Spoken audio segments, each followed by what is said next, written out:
Buenas tardes, compañeros en general. En esta oportunidad me tocó a mí y mi grupo hablar sobre el disco trilaminal. Y pues mi nombre es Melanie Serpa. Bueno, este es mi trabajo. Como puede ver, la maqueta del disco trilaminal. Así que lo primero que hice es que se dibuja el embrión y se da forma a la base. O sea, esto es como si fuera el embrión. Y esta es la base de mi trabajo. El endodermo está representado por la base. Todo lo que es amarillo es el endodermo. Y podemos decir que el endodermo es la capa del tejido más interno de las 3 capas en las que se dividen los tejidos del embrión. Y a partir de la capa germinativa llamada endodermo se forma el aparato digestivo. A continuación hablaré sobre el cilindro que yo agarré. Lo elaboré del cono del papel higiénico, del papel toalla, mejor dicho. Un cilindro alargado dará la forma de la notocorda. Así que esto es la notocorda. Se sobrepone al mesodermo, está en el mesodermo. La notocorda sirve como esqueleto axial del embrión, da instrucciones que transforman las células en tejidos y órganos definitivos. Ahora les hablaré sobre las somitas. Son bloques independientes del mesodermo. Son estas las somitas, las bolitas que ven acá, que yo lo hice de chapitas, y son paraxial, ubicados a los costados de los tubos neurales. Estos son los tubos neurales y la notocordia, que es esto. Ubicados a los costados de los tubos neurales. Ay, disculpa, eso ya había dicho. Están dando origen a las vértebras y costillas y la base del cráneo.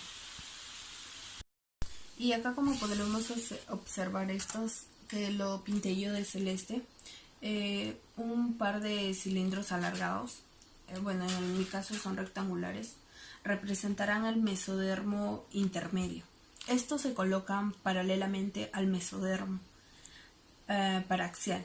El mesodermo intermedio es el precursor del sistema urogenital. Es la conexión entre el mesodermo paraxial y el lateral. Ahora, a continuación, utilicé 2 tiras alargadas, pero en mi caso fue de ternopor y lo tuve que dividir en triangular. Esto recubrirá la estructura. La primera de ellas, la que encontramos acá abajo, formará el mesodermo lateral. El plácnico le da la forma al mesodermo y la pared del sistema digestivo. Reviste el saco vitelino. La segunda representará el mesodermo lateral somático. El mesodermo somático constituye en las paredes corporales, laterales y vertebral. Dije vertebral, pero en realidad era ventral. Ahora el tubo neural. Voy a hablar sobre el tubo neural. Acá tiene la forma cilíndrica, es esta parte que está acá de rosado, ubicado sobre la notocorda del tubo neural. Esta se divide en el cerebro primitivo en 3 partes: prosencéfalo, mesencéfalo y rombencéfalo. Y a continuación veremos 2 tiras, estas que yo le hice de blanco, 2 tiras delgadas que representarán las crestas neurales, situadas en el extremo superior del tubo neural.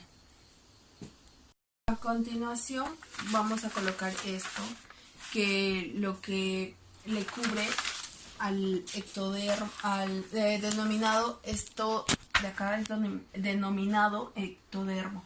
La cola adopta la forma del embrión ectodermo. Esta da origen a la epidermis.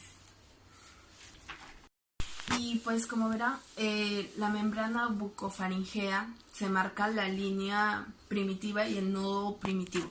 La línea primitiva marca el inicio de la gastrulación y con un corte transversal podemos apreciar la estructura interna del embrión. A continuación le mostraremos. Y pues acá podemos observar ya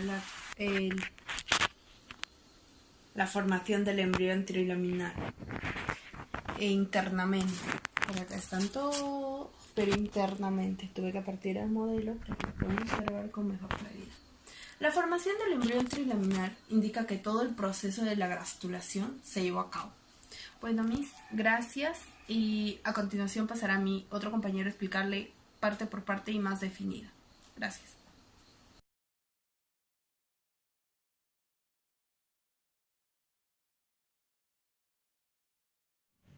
El fenómeno más característico y uno de los más importantes que se produce durante la tercera semana de desarrollo es la gastrulación, proceso mediante el cual se establecen las tres capas germinativas del embrión. Así comienza a surgir una nueva capa celular entre las que componían el disco bilaminar, y así surge el ectodermo, mesodermo y endodermo, de las que se diferenciarán los tejidos y órganos del embrión. La gastrulación comienza con la formación de la línea primitiva en la superficie del epiblasto. Al inicio la línea, el surco primitivo, no está bien definida, pero en un embrión de 15 a 16 días se advierte o visualiza con claridad un surco estrecho con regiones un poco abultadas en ambos lados. El extremo cefálico de la línea sería el nódulo primitivo, que consta de un área ligeramente elevada que rodea la fosa primitiva. Las células del epiblasto migran hacia la línea primitiva. Al llegar allí adquieren la forma de matraz, se separan del limpio del lacto y se deslizan por debajo de él. A este movimiento hacia el interior se le conoce como invaginación. La migración y especificación de las células está controlada por el factor de crecimiento de los fibroblastos 8, que sintetizan las células de la línea. El factor controla el movimiento celular disminuyendo la caderina E, esta proteína que normalmente une las células epiblásticas. Después controla la especificación celular en el mesodermo, regulando a la vez la expresión de Bach-Yuri. Una vez invaginadas, las células, algunas de ellas desplazan el hipoblasto y crean el endodermo embrionario. Otras se sitúan entre el epiblasto y el recién creado endodermo para formar el mesodermo. Entonces las células que quedaron en el epiblasto constituyen el ectodermo. De este modo el epiblasto, mediante el proceso de gastrulación, que como ya había mencionado es uno de los procesos más importantes y característicos de la tercera semana, da origen a todas las capas germinativas o germinales. Las células en ellas generan todos los tejidos y órganos del embrión, a medida que un número creciente de las células se desplazan entre las capas del epiblastón y el epiblasto. Comienza a expandirse lateral y cranealmente en forma gradual. Migran más allá del margen del disco entrando en contacto con el mesodermo extraembrionario, que recubre el saco vitelino y el amnios en dirección cefálica. Pasan a ambos lados de la placa precordal. Esta se forma entre el extremo de la notocorda y la membrana bucofaringea. Proviene de algunas en las primeras células que emigran por el nodo, en la línea media dirigiéndose al encéfalo. Más tarde la placa precordal será importante en la inducción del prosencéfalo o encéfalo. La membrana bucofaringea en el extremo craneal del disco consta de una pequeña región del ectodermo, fuertemente adherido, y de las células endodérmicas que representan la abertura futura de la cavidad bucal. Ahora les voy a explicar sobre la formación de la notocorda. La formación de la notocorda se da en la tercera semana de gestación, cuando se inicia la fase de gastrulación. Comienza cuando las células prenocordales ingresan por la línea primitiva. Esta línea se debe a la migración y proliferación de las células del hipoblasto hacia el medio del disco embrionario. Una vez que ingresan a la línea primitiva, se dirigen al nódulo primitivo y estas células se invaginan en la fosa primitiva hasta llegar a la placa precordal. Después que las células prenocordales ingresaron, estas se intercalan en el hipoblasto. El hipoblasto es la parte interna del endodermo, creándose dos capas celulares que constituyen la placa notocordal. Al ser el hipoblasto reemplazado por las células endodérmicas, las células de la placa notocordal se proliferan o se multiplican en gran cantidad y se separan del endodermo, formando un cordón sólido de células llamado notocorda definitiva. Esta es la base para inducir el esqueleto axial. El extremo craneal se forma primero y luego las regiones caudales. Ahora vamos a hablar del establecimiento de los ejes corporales, ese proceso que se da antes y durante la gastrulación. Esto se lleva a cabo al inicio de la embriogénesis y probablemente comience durante la fase de mórula, con los ejes anteposterior y dorsoventral, especificados antes que el eje derecho-izquierdo. Formación de la notocorda. En el disco trilaminar germinativo consta de 3 capas de las que ahora derivarán todos los tejidos y órganos específicos. Dado que estos procesos ocurren en una secuencia craneal a caudal, los primeros fragmentos de la notocorda definitiva se establecen primero en la región de la cabeza. En la primera capa se da una sección sagital a través de un embrión de 17 días, ya que se formó el fragmento más craneal de la notocorda definitiva, mientras que las células prenotocordales en posición caudal con esta región están intercaladas en el endodermo, como la placa notocordal. En estas células mesomodérmicas constituyen la placa precordal que participará en la inducción del prosencéfalo. Luego, en la segunda capa, se da la sección transversal esquemática por la región de la placa notocordal. Pronto, esta se desprenderá del endodermo para originar la notocorda definitiva. Y al final, en la tercera capa, se muestra ya la notocorda definitiva. Bueno, teniendo la notocorda completa, ya una vez formada la línea primitiva y que la gastrulación esté avanzado, se agrega la proteína morfogénica a través del disco bilaminar, funcionando como factor de crecimiento de los fibroblastos, para desplazar centralmente el mesodermo hacia las estructuras de la placa intermedia y lateral. El gen GOSE-COI, expresado en el nódulo, regula la expresión de gen de la cordina. Hablando de GOSE-COI, hay malformaciones que se dan con este gen, como el caso de los gemelos unidos, que nacen con 2 cabezas y se les conoce como bicéfalos. Para conocer más sobre el GOSE-COI, es el que activa a inhibidores de la proteína morfogenética del hueso, que está en la nogina, cordina y folistatina. Asimismo, es la expresión elevada o baja que ocasiona malformaciones de la región cefálica, o sea, que hay duplicaciones similares de algunos de tipo de gemelos unidos, que se ha visto en algunas situaciones y diferentes casos. Mapa de destinos celulares durante la gastrulación. Los mapas de destino celular se emplean para entender y caracterizar el origen de diferentes tejidos en organismos adultos, a partir de células individuales o grupos de células en algún estadio del desarrollo embrionario o linaje celular. La técnica ha evolucionado desde sus primeras implementaciones con poca resolución desde finales del siglo XIX y ha trascendido a técnicas celulares individuales en el tiempo real. Hay una gráfica del amnión donde se pueden ver sus partes.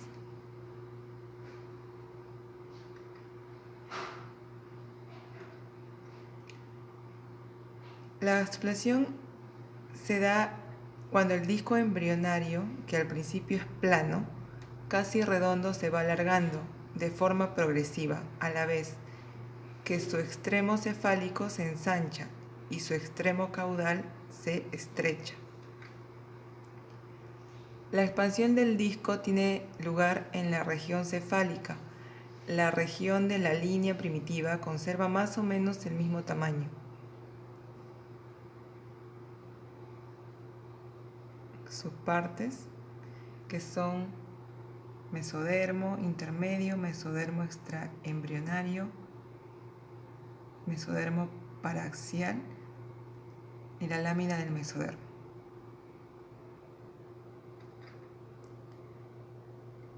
Para el establecimiento del mapa de destinos celulares durante la gastrulación, las regiones del epiblasto migran y penetran a través de la línea primitiva. Las células que entran por las regiones craneales del nódulo se convierten en la placa precordal y notocorda. Las que migran a los márgenes laterales del nódulo y las que producen del extremo craneal de la línea primitiva forman el mesodermo paraxial. La gráfica y sus términos de la parte de la gráfica de la gastrulación. Crecimiento del disco embrionario. Inicialmente es plano y casi redondo. Poco a poco se va alargando con un extremo cefálico ancho y un extremo caudal estrecho. Se expande principalmente en la región cefálica. Ejerce un efecto importante en el desarrollo del embrión.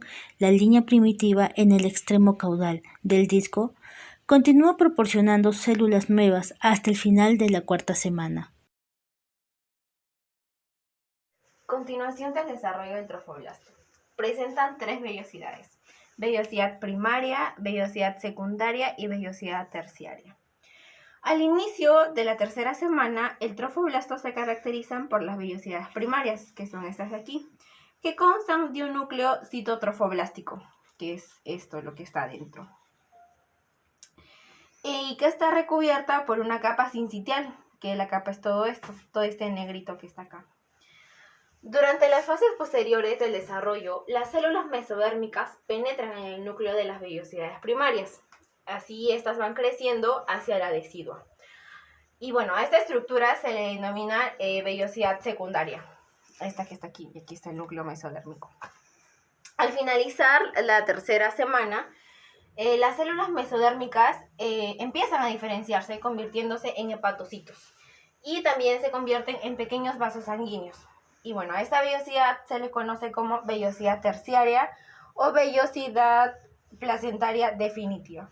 Bueno, aquí vemos el capilar velloso y la vellosidad terciaria. Y bueno.